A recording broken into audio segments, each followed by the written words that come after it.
I've had a lot of golfers come and see me for lessons recently, suffering with one particular shot that completely destroys their round out on the golf course. And after this, they tell me what they're trying to do to correct this, thinking it's the right thing, but I'm there thinking, hang on a sec, that would just make things worse, wouldn't it? And it did just that. So what I'm about to show you is I'm going to show you this most common fault I tend to see golfers make when they try and stop the hook from happening in their golf game. And I'm going to be showing you something that you should be doing instead to ensure that this doesn't happen again. So lots of us golfers understand that the concept of a hook is obviously seeing that closed club face at impact and regularly a very into out swing path, which just causes the face to shut down with loft, aiming left, and it just goes low, left, and no distance with it whatsoever.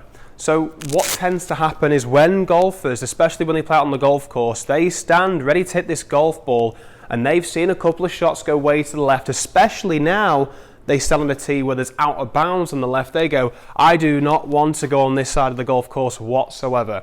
So what do? You decide to aim way to the right in the opposite direction.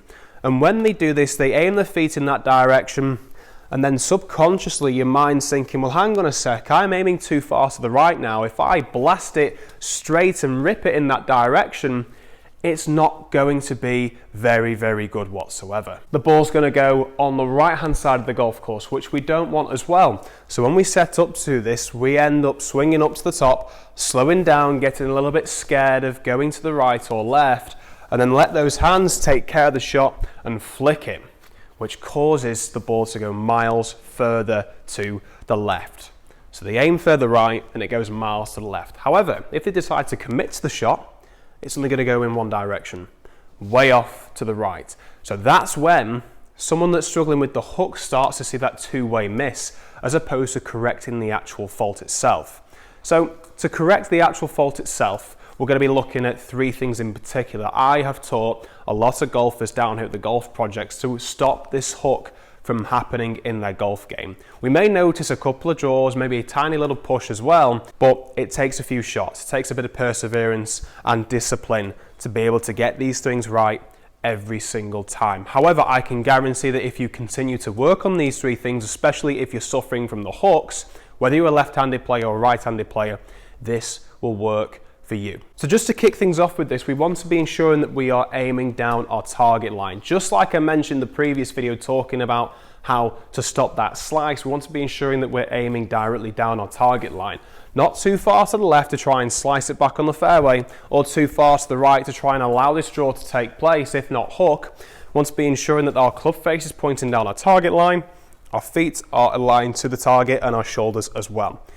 If you're not too sure how to do this, make sure you go and check out this video over here at the end of this one, which will talk you through at the start how to set up and make sure that you're aligning your body directly down the target line. So once you're in this setup here with the driver ready to go, the first thing we're going to be thinking about is something specifically in the takeaway. And in the takeaway itself, I want you to visualize that target line from where the flag is or fairway or whatever it is you're going to be aiming for. It could be a tree, a bush, or whatever it may be. You visualize and picture that line from that target and draw it in your head, going all the way down to the ball and all the way across behind you as well. So what's going to happen now is when you set up, you're trying to get that club head itself along this line for as long as possible. So you're dragging the club along the ground for as long as possible on this line. So it should feel like you're sort of reaching with your hands, stretching your hands away, moving the shoulders to do this, as opposed to seeing a very wristy action at the start and getting too far on the inside, or pushing it way out like this as well and hinging the wrists. This is the first step. You're just dragging the club along the floor like so, just up until you reach parallel to the ground with the shaft. So now we've got that takeaway, we're working on dragging that club a little bit further away from us, keeping it on that imaginary line that's going all the way down towards our target line. The second thing is ensuring we've got enough room at the top of our backswing to be able to transition in the correct way and on the correct plane as well. So to do this, what you're going to do is once you've got this first move under the belt and you're just dragging the club along up until that club shaft itself reaches parallel to the ground, the feeling then is we're going to lift the hands to the sky as far away from my body as possible. And you can see here I'm creating loads more room between my hands and my chest. A lot of golfers have the tendency when they're hooking the golf ball to get too far on the inside and get very close to our chest with the hands, and that causes a reduced width of arc on the backswing, and then we get very inconsistent on the way down, get a bit stuck with that trail arm and have to flick it, and it goes miles to the left. So what's going to happen here now is when you do this, you're going to drag the club along until the shaft reaches parallel to the ground, and you're going to push your hands away from your body still, all the way up to the top of the swing like this here, thinking the hands are going to reach for the sky a little bit more. Not all the way up like this here.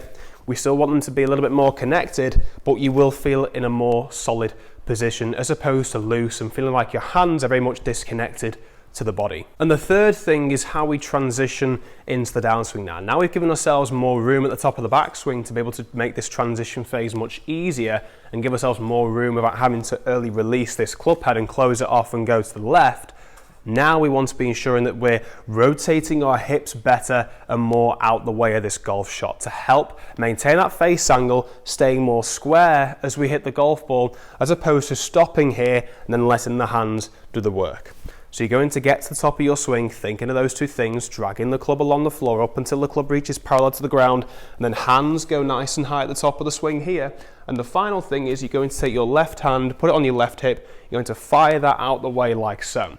So when you do this, it should feel like you're sort of twisting that hip out the way, putting more pressure on that lead heel of yours, and also executing through so that you've got enough room between the hands and the body to be able to stabilize that club face. That's what's going to happen. It's going to make things so much easier for you to stop that hook. So simple terms, dragging the club along, hands to sky, fire that lead hip out the way, and I can guarantee that's going to help you bring that club more down on a better plane, bringing the hands more out in front of the body, and you can see the club face angle there, it's more neutral as we come to make contact with that golf ball.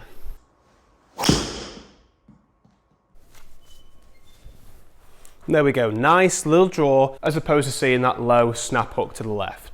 Go ahead, give us a try, let me know how you get on by commenting down below, and be sure to comment and let me know what you would like to see tips wise in the next video. Thanks for watching.